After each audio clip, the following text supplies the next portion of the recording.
Hello, boys and girls. So today's lesson is from Module 10, Lesson 3 on place value. And you will find this in your workbook on page 303. This lesson is to be completed for Tuesday, March 24th. Excuse me.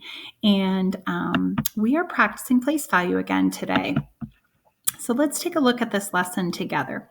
So today on this first page, you get to pick a 2-digit number. And remember, we've talked about digits and how digits means the little numbers that are within your bigger number. So for example, just the number 7 would be a 1-digit number. The number 23 has a 2 and a 3, so it's a 2-digit number. So with someone at your house, come up with any 2-digit number. Our I can statement is, I can draw to show a 2-digit number as tens and ones. So I am going to pick 28 because my daughter is 28 years old. And so if I think about the number 28, that last digit in 28, let me just write a 28 down here for you. That last digit is always the number of ones. And the first digit in a 2-digit number is always the number of tens. So, and for our tens, remember our quick picture is a stick because that looks a lot like our tens that we have in our packet of cubes. And then for 28, there would be 8 ones. And I'm going to check my thinking by counting those for you. And remember, yesterday we talked about counting by tens for these tens rods. So 10, 20, stop, 21, 22, 23, 24, 25, 26, 27, 28. So I'm right. So I know that 2 tens and 8 ones makes 28. And you can pick any number that is important to you. You can even pick several numbers and practice making those on a blank piece of paper. And then on our next page, page 304, Build Understanding, we have Maya. And Maya is playing with her toy trains here in the picture. So Maya has 34 toy trains. How can you draw a quick picture to show the number of toy trains as tens and ones? So we're looking at that number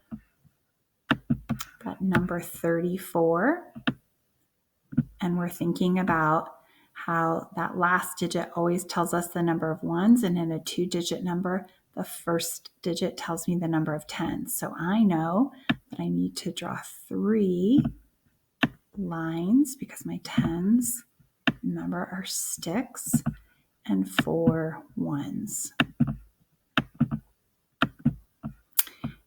And that would be 3 tens and 4 ones.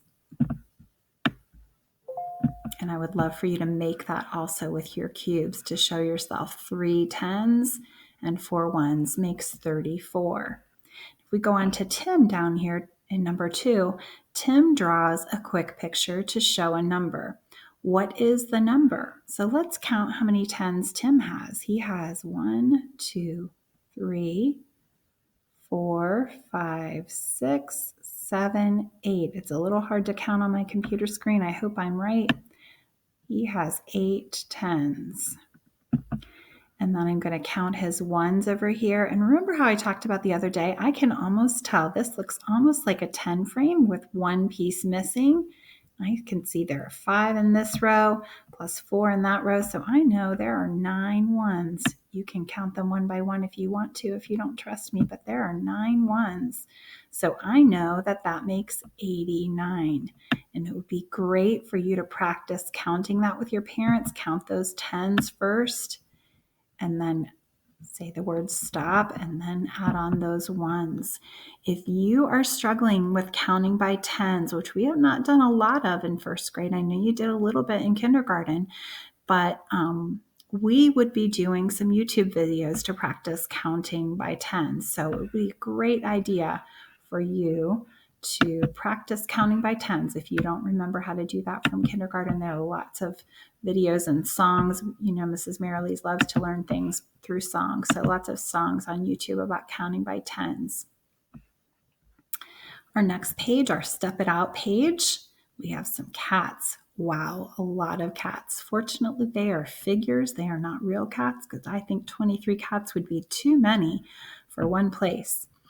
There are 23 cat figures on a shelf. How many tens are in the number? How many ones? So let's think again about that number 23.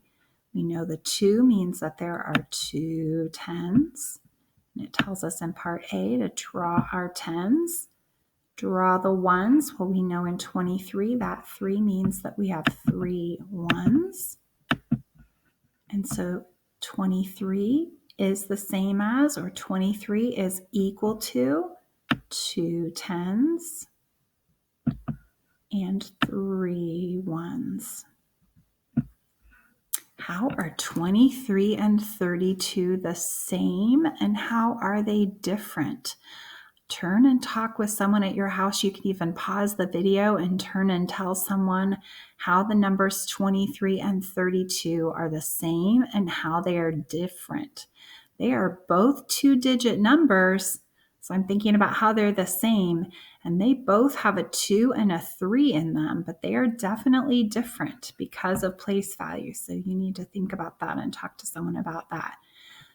Number 1 at the bottom, there are 84 paintings in a museum. Draw a quick picture to show the number 84. So I'm going to look at that number 84. The 8 tells me that I'm going to have 8 tens because that means 10, 20, 30, 40, 50, 60, 70, 80. Hopefully yours are straighter than mine. 81, 82, 83, 84. So I have 8 tens and 4 ones in the number 84. I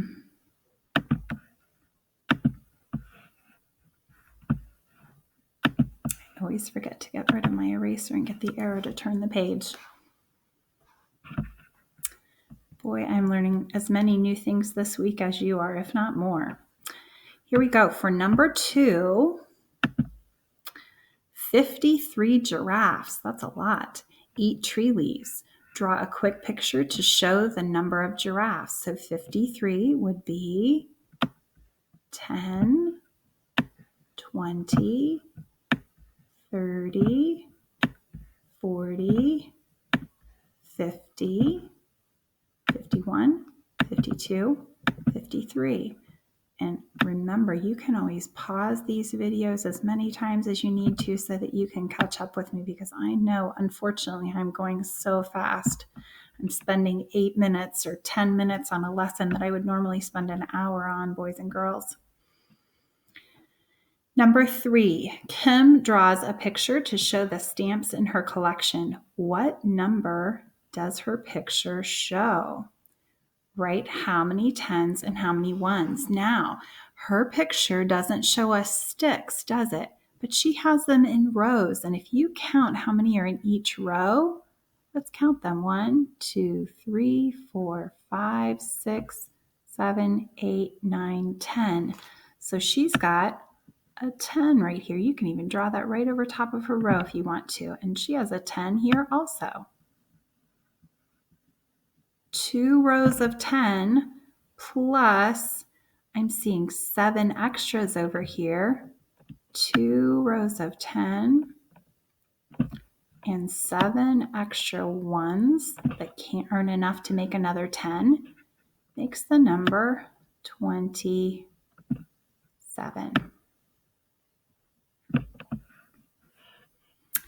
I like the learning mindset at the bottom. How do I know when I am a successful learner? So I would love for you to talk to someone about that. Does it mean that you never make a mistake? What does it mean to be a successful learner? You know that it doesn't mean that. We learn best by making mistakes sometimes, don't we, boys and girls? We talk about that all the time. Mrs. Merrilees makes mistakes, and so do all of us.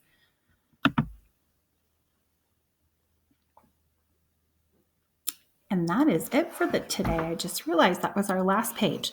So I will talk with you soon. Thanks for joining me for math today.